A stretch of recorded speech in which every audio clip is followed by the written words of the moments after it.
Welcome to the Dreamers Podcast. I'm your host, Anne-Lyse, and today I have a very special guest. Sahirenys Pierce is a financial educator. She's the creator of the High-5 banking method and the founder of Poised Finance and Lifestyle.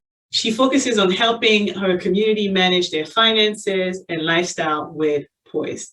Sahirenys worked in accounting and finance prior to launching her own company. She has helped thousands of women get their finances in order while also improving their overall financial confidence. Sahirenys, welcome to the podcast. Thank you so much for having me. Can we take it back to the beginning? Can you share an early memory or an early money lesson that you learned?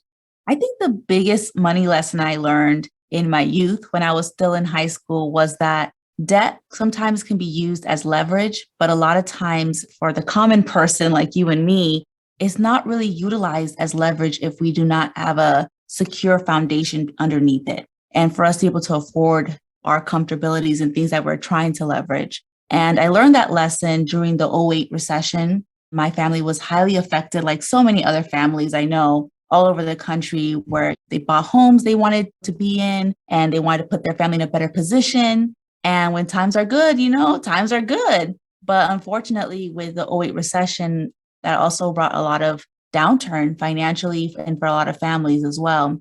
And for my household, my dad was in real estate. So that was the industry that was most affected. And that was also the first time where he actually opened up about their financial struggles as a family. And he let me know that we weren't able to afford the house payments anymore. We weren't able to afford the car payments. Please don't ask us to go on vacation or to buy clothes for school or whatever you want to do. Money's tight. And I realized that money can allow you to prosper and to get into better positions. But at the same time, it could also be a big responsibility. And for when we actually lost our home during '08, I realized that just because you can buy a home doesn't mean you can afford the payments during the good times or the bad times. So when we lost our home, I realized that debt is a very big responsibility and it's really difficult to maintain when times are bad. And I realized that your assets, like your home, your car, it doesn't really belong to you unless you've paid it off.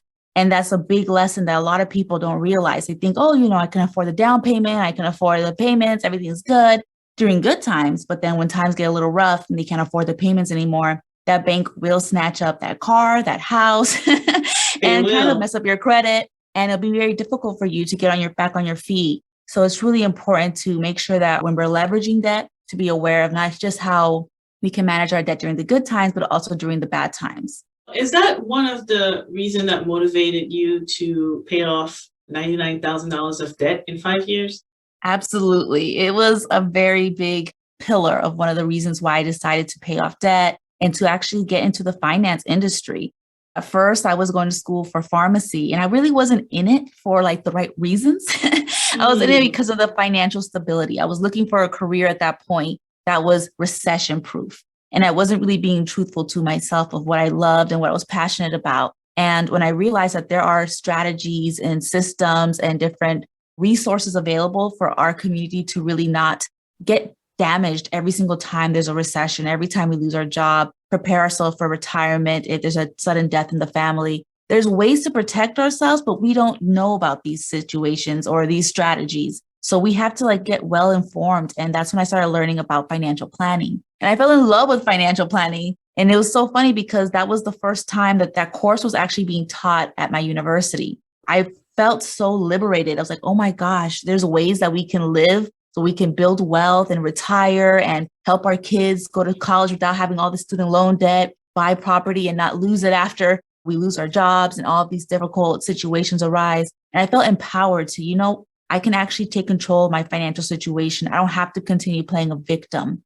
And it's such a hard mindset shift to kind of really grasp when you're so young and you're dealing with a lot of financial trauma still from your past, recessions and parents being depressed and everything like that, losing their jobs and careers. So you really have to start taking control of what you can control and accept that life isn't going to be fair. It's never going to be fair. So you got to take what you know, take what you're good at, and really focus on what you can control. When I realized that I can start taking control of my finances by having an emergency fund, I felt like 100 pounds was just lifted off my shoulders. I could become debt free and have a lower cost of living and less financial stress month after month. Again, a stress off my shoulders. I felt relieved. I was like, okay, there's ways for me to figure out how to survive here in California without losing everything every single time I hit a difficult situation. And that empowered me. And when I got with my husband, my boyfriend at the time, I was so excited about everything that I was learning. And I was sharing it with him because just like his family, they also got affected by the Great Recession. And he had his own traumas and his own baggage. And everyone kind of in that generation was dealing with different financial triggers. And it was important for me to open up and be honest about my situation. And he opened up as well. And we started realizing that we can't really do everything by the book, even though the book is there as a resource. We have to make modifications and we have to be flexible and figure out what debts are actually stressing us out, what parts of our finances do we need to prioritize. And our debt was a big one, especially our student loans. They were very stressful at that time. This was a while ago. The student loan crisis was becoming just a brand new thing that everyone was talking about. And we realized, you know what, we cannot get stuck in this trap of being in car payments, being in high debt, credit card debt, student loans. It's going to limit us. And we have the potential, we have the opportunity to take our family to the next level. Our family members, my family's from the Dominican Republic, just coming to America is, you've made it. And for my generation to be able to go to college, get into industries that we don't see a lot of people of color in, it's a really big deal. And we definitely don't want to lose that opportunity. And same thing for my husband. He didn't want to lose that opportunity. So we decided, let's do it. Let's reduce our stress, our financial responsibilities, and make this manageable for ourselves so that we can give ourselves a chance. Everyone always says, do it scared, just jump in there, fight for your dreams. It's easier said than done. You have to position yourself in order to do so. And that's exactly what we did.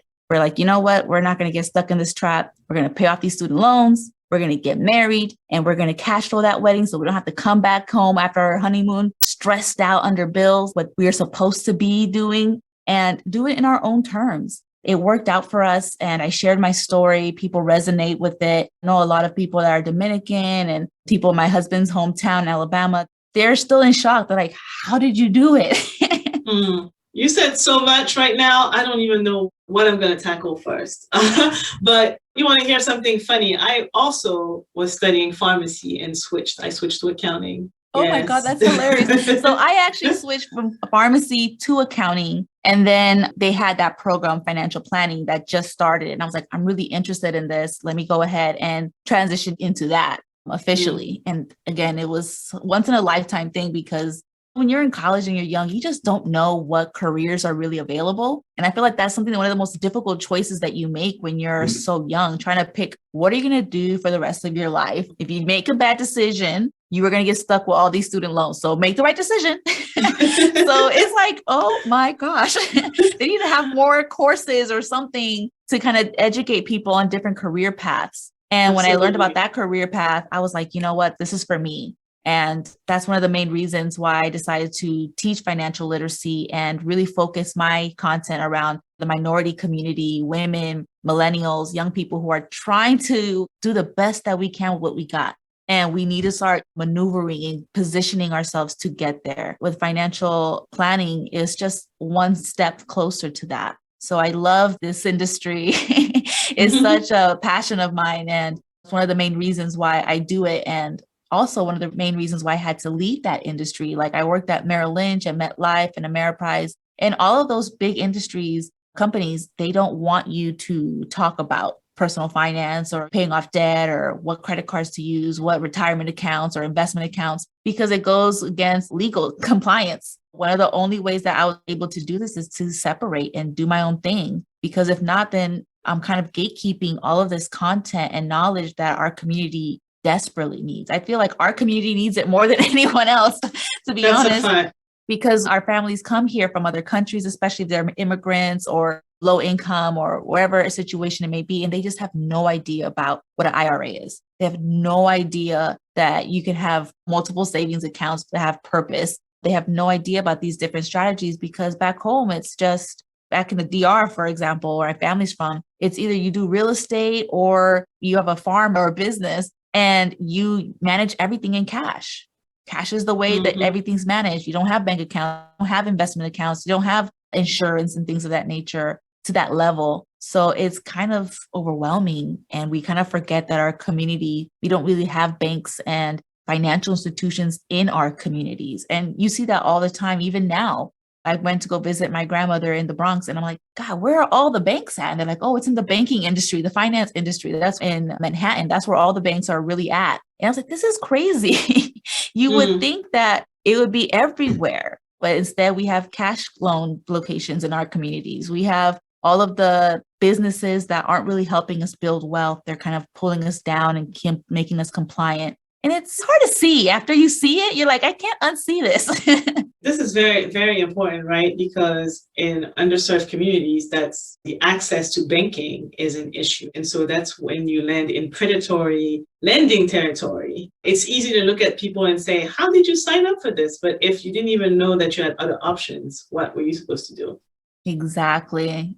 Earlier, you talked about your financial trauma and your husband also having financial trauma. That's something that a lot of us deal with. I'm curious to hear, how did you overcome your financial trauma, or how are you overcoming it? If you have like tips to share with the listeners. I had a lot of financial trauma. I'll admit it. I think that's one of the hardest things to do, is to not act like it's something to be ashamed of. We all go through different things. When I was younger, I didn't understand why it was so hard for people to not be living paycheck to paycheck. Like, why are you living paycheck to paycheck? Why are you in debt? Why are you in all these things? Like, how are we getting sucked into these things that are not helping our community grow? It's actually hindering us and hindering our children as well. And that's what I felt. I was frustrated. I was upset. And I was a little entitled, to be honest, as well, because you see your coworkers, your classmates, and they're all, 529 plans, car paid off from their family, grandma's helping them out. And you start realizing that's not my reality. But then you also start realizing, once life starts hitting you, that you need to be a little bit more humble and more understanding of your own situation and give yourself some grace. And I've learned that while becoming a mom. Once I had my children, I started realizing life is not this black and white. It's a lot of gray area in between. Things are very different. My mom be like, why aren't you going traveling? I was like, because my kids, they throw up in the car. I'm the one who has to deal with that. And it's a lot of responsibility, a lot of stress. And you have to make sure that you are creating goals and creating systems for yourself that don't burn you out, and that really focus on what you're actually dealing with and what you're okay with dealing with. And I feel like when I was becoming debt free and I became a mom, started our family, started my business, I started giving myself a lot more grace the more challenges I started hitting in life. And one of the biggest challenges that I had to deal with was when my son had a heart defect. I found out that when I was pregnant on my birthday, that my son had tetralogy of Fallot, which is a heart defect. That's pretty common, but not common at all. And it was really difficult for me to kind of give myself grace financially. I was frustrated because we were so close to becoming debt free. We were so close in achieving a lot of other financial goals. And I had to pull back and be like, you know what, this is not as important as this actual situation that we're going through. And I've learned to really categorize what's most important. When I was dealing with that situation with my son and having to prepare for open heart surgery, regardless if it was right after birth or 6 months or 12 months later, I had to tell myself, you know what, during this time, I don't care about buying a house. I don't care about my retirement. I don't care about going on vacation. I don't care about buying a new car. I just care about being in the moment, being present, and being available for my son, and making sure that finances aren't getting in the way of his recovery, taking him to the best doctors, best hospitals possible. His life is what's most important. And you start really focusing on what's most important and moving with purpose instead of just checkboxing. And you start pulling more inwards and saying, I need to move with purpose. What is it that my family needs? What is it that I need to feel comfortable? And you start opening up with yourself and your partner. I talked to my husband. I was like, you know what? The same way that we paid off our wedding and we saved up for our wedding, that's exactly what we need to do when it comes to saving up for our son's surgery. We need to prioritize this. We need to prioritize making sure that the bills are paid off so we don't have to worry about the finances, the everyday financial struggles while dealing with this difficult moment. And you start moving with more purpose. And that's kind of how the High-5 banking method was created. I started really organizing my finances in a way that I don't have to be on my budget, look at my bank accounts every single time I had to move. and make decisions for my family and for myself. I organized it and it created a system where it was super easy for me to manage my finances, know how much money I had saved, prepare for an emergency, and really focus on my life and the poised life that I actually want to live. I don't want to be stressed out about money when times are difficult. I want to be present. And that has become a priority in my household. Everyone talks about building generational wealth and all these things like that.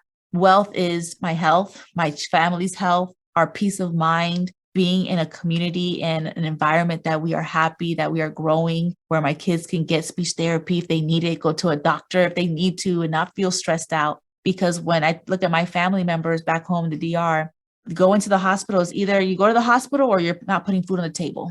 You're fighting for necessities at the same time, trying to prioritize which one is more important. And when you pull back, like I said, and you prioritize what's most important and you start moving with purpose, things just align and you are more grateful for what you have and you're more understanding with yourself and your journey and you start getting excited about your own journey.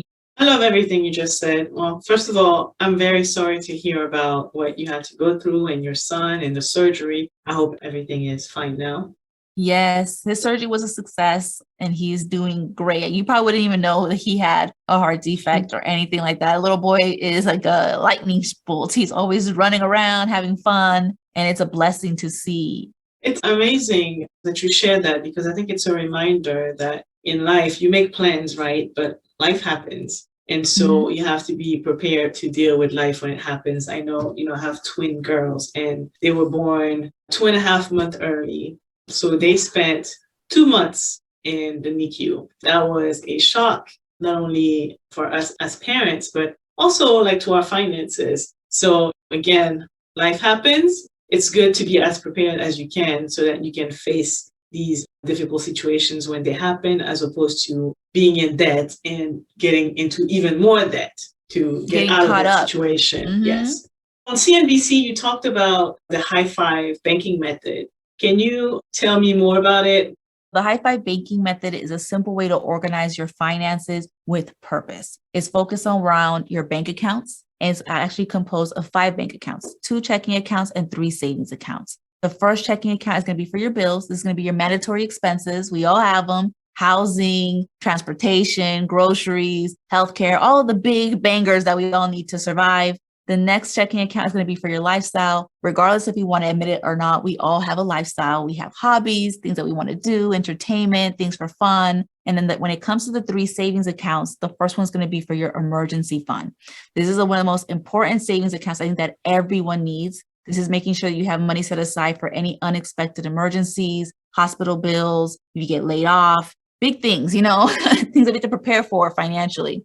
The next 2 are going to be optional based on where you're at in your life. I know that everyone is in a different stage in life and we're all growing financially in different areas. But when you're ready, you have a long-term savings account. This account is going to be focused around any long-term goals that take longer than a year to save up for, but less than 5 years. Like if you want to buy a house, pay for a wedding, have a baby. These are big things that take time to save up to. And then the last but not least is your short-term goals account. I like to call this my I'm not going back into debt account. Is where you save up for things that you want to do in the next 12 months, like saving up for Christmas, saving up for car registration, annual memberships, things that kind of slip our minds as we get older, we forget, but also fun things like vacations and a new iPhone, things that you wanted to experience, but you don't want to go into debt for. So the High-5 banking method, it's a strategy to really help you stay out of debt, help you budget, and also hit your financial goals and stay committed to them. For me, it's been a life-changing strategy that I use. And that's why I preach it so much, because it allowed me to get through not only the good times in my finances, but also the most difficult times, like when my son had his open heart surgery and when we had other family emergencies. It allowed us to feel confident knowing that we had the money set in our bills account to pay our bills. If I needed to buy something for my comfortability or something that I wanted, I could do that within my lifestyle checking account with, of course, a cap so I don't go overboard. It also allowed me to know that we had money set aside for emergencies. We had money set aside for goals that we knew we wanted to accomplish that were big ticket items, like my son's heart surgery. We didn't know when that was going to happen, but we gave ourselves the flexibility and the comfortability to know that we were saving up for this. And also for our short-term goals, because, hey, there's things that we're all going to want to do. We don't want to skip Christmas. We want to enjoy those moments, but we need to go into debt in order to do so. So this has been the strategy that I personally use and that I've been preaching for a while now. And I just love it so much. It's my little baby. I love it. What do you do for longer term savings or investing? Those should not be held in a savings account. This system is really focused on bank accounts. So your day-to-day spending, investments, things like retirement, your kids' education, if you want to do a big renovation on your house, but you don't want to force it, any type of real estate investment opportunities that you want to do moving forward, those should be invested in the appropriate investment accounts, like a brokerage account, an IRA, a 401k, a 529 plan. That's where those goals should actually be held at, not in a savings account. And I really like to preach this as well, because I think a lot of times we get the context wrong. There's like a big saying out there. It's like, oh, you need to save for retirement. No, we need to invest for retirement. Yes. Let's get it right. You don't just put money in the account and it just magically gets bigger. You have to put money in the account and invest it. And that's very different from an actual savings account or a checking account. You're not really investing the money. It's there waiting for you to spend the money. So this is more focused on your budget, your day-to-day spending, and goals that you want to spend on, not things that you want to invest in. I love that. Earlier, you mentioned that you walked away from your 9 to 5 to focus on your company full time. When was that? Oh my gosh, that had to have been right after I had my daughter. I kind of wanted to figure out how to actually start my business. And it's also really hard when you have your first child. You kind of trying to get the hang of everything. But I think after I had my second child, I had them very back to back.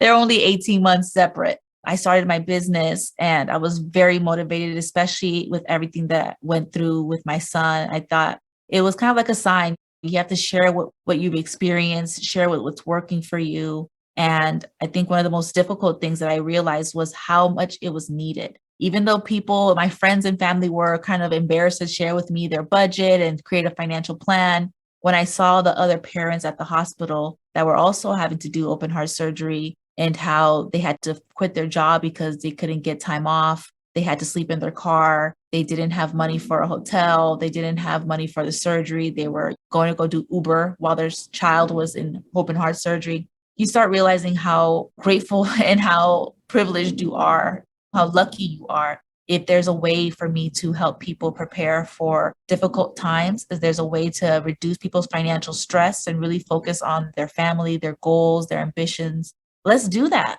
What's holding us back? Nothing. You can help someone, help them. Don't hold that back. And that's exactly why I share the High-5 banking method. I share my debt-free journey. I share the strategies that I use. I know how difficult it is to be a mom and juggle being a businesswoman at the same time. I also share about meal prep because, hey, I'm human. I can't do everything at the exact same time. So I have to create systems for myself so that I don't burn myself out. And I think that's so important that women talk about these things. We have so much on our plate. How do we do it all? We have to give and take. Prioritize this so that it can make your life a little bit easier and save some time, save some money, and really gain control of our finances, how we prioritize them and how we feel are most valuable and most useful for our family. How old are your kids now? My son is about to be 5 next month. So he's 4 and my daughter is 6. So they're getting up there. You've been basically a full-time entrepreneur for what, 5 years? 5 years. It's exciting. Can you talk about some of the systems that you have in place to be successful as not only a business owner, but also as a parent? Yes, it's being extremely purposeful with your time and maximizing it. On Sundays here in my household, we focus on preparing for the week. So we do meal prep early in the morning where I cook for 3 days, meals for 3 days, Monday, Tuesday, and Wednesday. I kind of like slack off on Thursday. I don't want to eat like food that's already prepared on Thursday. So I have my Trader Joe's meals. I have my frozen meals ready to go, things that are realistic for me to kind of cook quickly. And on Fridays, we have our appetizer Friday. So I kind of let that go a little bit, have more fun, include fun in our life. Because I feel like a lot of times we always focus on the finances and our businesses, and we don't include fun in our life. So I make sure that we're including fun things to do as a family. We also do all hands meetings once a month where my husband and I, we talk about our finances. We talk about our responsibilities with the children, our businesses, and also our life so we don't burn out. Okay, How's the chores going? How are, the appointments? What podcasts are you doing? What courses are you working on? What are you working on? What do you need help with so that we can work together as a team? I think a lot of times people think that we're all doing this by ourselves, and we're not. It takes a community. My husband helps me. I help him. My daughter helps me with my son. Sometimes I'm like, all right, Raylan, make sure that you're helping your brother brush his teeth. She's like, all right. It's a team. And I know I'm someone I've even been brainwashed with teamwork makes the dream work, but I do believe that because it's hard to do everything by yourself. So it's important to not put too much on yourself on a day-to-day basis and to free up your time. And by having those all hands meetings with my partner, we're able to bring up our concerns, moments where we're like, you know what, this is too much on our plate. We're going to burn out. We're not going to be able to do this or that. Let's maneuver. Let's start making adjustments so that we can accomplish all of the content, all of the speaking engagements that I may have, or all of the work that he has to do, but also be on top of our family, like our children's homework and all of the extra activities that they have to do. So it's really important to talk, have open communication with your partner if you have one, or even with your support system. It might be your mom, your neighbor, your best friends. I know a lot of friends who are also single moms and they work together. They help each other out. They're sisters, all it's a sisterhood. And motherhood is real. So it's really important that you rely on your community. Community is everything. It really is. I always end the interview with a round of rapid fire questions. Can you tell me about a book that changed your perspective on life? I would say The Millionaire Next Door. I really love that book. My dad read it to me when I was a little girl, and I read it again as an adult. I shared it with my husband, and it just reminds me of how you don't have to live technically a wealthy life, be wealthy, have riches and all these fancy cars and vacations to be a wealthy person. You can be wealthy with your community, wealthy with your health, wealthy with things that you actually enjoy doing. What's one life lesson you learned the hard way? I think one of the biggest things I've learned is to be a little bit more patient with myself and roll my R's. Mm-hmm. It wasn't easy for me. So I have to be patient with myself and patient with their growth. And that has taught me so much, even with my business, even with my personal life, my relationship. That's a hard lesson to learn because you remember what that felt like when you were a kid. No one being patient with you and people not understanding, why don't you know Spanish fluently? Filling the blank in 3 words or less. Money to me is freedom, liberation, and power. And not in a negative way. I think a lot of people think of money as you want to control people and stuff like that, be negative. I think power is taking back control of your life and the decisions that you want to make in life. What do you want your legacy to be? I want our communities to know financial literacy like the back of their hand. I want people in our community to feel empowered and to know that we're not alone. I know how difficult it is to build wealth. A lot of times when we were growing up, we were seeing a lot of images, a lot of content where it's like, you're not good enough. You're not American. You're not, your hair's not straight. You're not white. You're not this, you're not that. And just to know that we are enough exactly how we are. And we have something valuable. Our community is valuable. Our voices are valuable. And we can create an income from that. We can take care of ourselves and teach our children to also do that for themselves. Well, Sahirenys, thank you so much for coming on the show. Please tell the dreamers where to find you. Yes, definitely. You guys can find me on Instagram, Poised Finance Lifestyle, and also my blog, thepoisedlifestyle.com, and also TikTok and YouTube, Poised Finance Lifestyle. All right. Thank you. Thank you.